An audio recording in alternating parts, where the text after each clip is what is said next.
Welcome back to The Lead. Now it's time for the politics lead. The president is overseas, but his poll numbers have him underwater. His approval rating has dropped 8 percentage points over the past month, leaving him at 45%.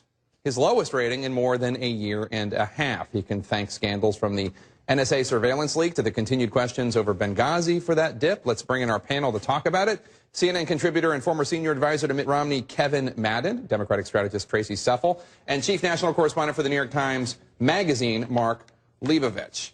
Mark, do you think, well, first of all, do you believe this poll? Because I know some people are questioning this poll. It's a very comprehensive poll. Do you think this is just the first one of a whole bunch that are going to show that these scandals have had an effect? It certainly could. I mean, I think if you look at the period that it covers, it's really the first poll that covers the entire run of bad news that sort of clumped into about 10 days about a month ago or 3 weeks ago or so. So, look, I mean, this administration has gotten pretty good at riding the wave of ebbs and flows and poll numbers.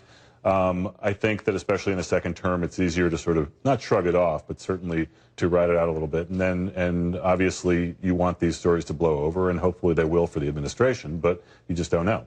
Kevin? Well, you know, when I look at polls, I always look at the trend line. And what I find troubling if I'm in the White House right now is that the president's trend line on his popularity and the level of trust that Americans have for him is going down, right as many Americans feel that the economy is starting to recover and their perceptions about the economy are starting to go up. Usually, the president rides those numbers up. So that means that there may be an erosion here on attributes, whether or not you can trust this president, whether or not he's a strong enough leader, that may cause some irreparable harm for his second-term agenda. That's what I'd be very worried about. Now, and we should also say just that Congress is having incredibly poor approval ratings as well, and that's always when you say to the White House your approval ratings are bad, they said, well, Congress is barely out of the single digits, and that's true. But Tracy, if you worked at the White House right now, would you be worried?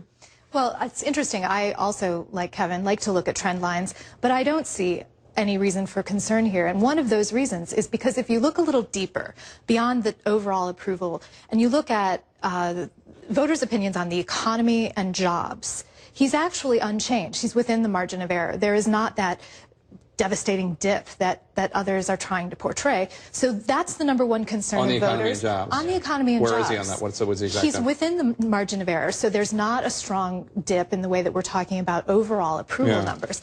And that's the encouragement here, that this isn't some devastating dive that's unrecoverable. I think Mark's point about the clump of scandal coverage is certainly something that would have an impact. And to your point, that voters look around and say, well, nothing's getting done in Washington, and does Obama bear some blame for that? One of the things that's so interesting is that he has a huge drop among young voters.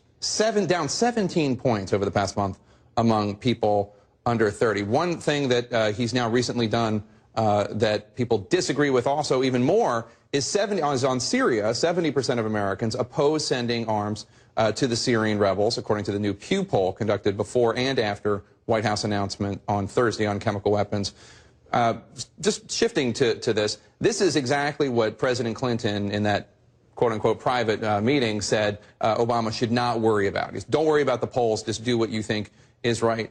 Do you think that's the right advice? Well, I mean, I think, look, as the one member of this panel who doesn't look at trend lines, I guess, I feel a need to speak for the non-trend line viewers. We appreciate that. We welcome all views. No, look, I mean, President Clinton obviously has a great deal of credibility as a fellow re-elected president who actually knows how to take a moral imperative or think he's taking a moral imperative into making a decision like this that is, frankly, much more remembered by history than it is by short-term poll numbers. So I think that's clearly something that could resonate with the president, and I think obviously he speaks with a bully pulpit there. Well, I think with younger voters, it's that he always patterned himself as somebody who was challenging the status quo. He was a very different politician. He's become very conventional in their eyes. I think with Syria, the big problem is that he hasn't really made clear to the American public what the objectives are and what the goals are of his policy. And so I think there's a muddled message coming out of the polls because there's a muddled message coming from the president. Well, and possibly, Tracy, last word on this, because he is obviously very ambivalent about this. President Obama himself seems very torn.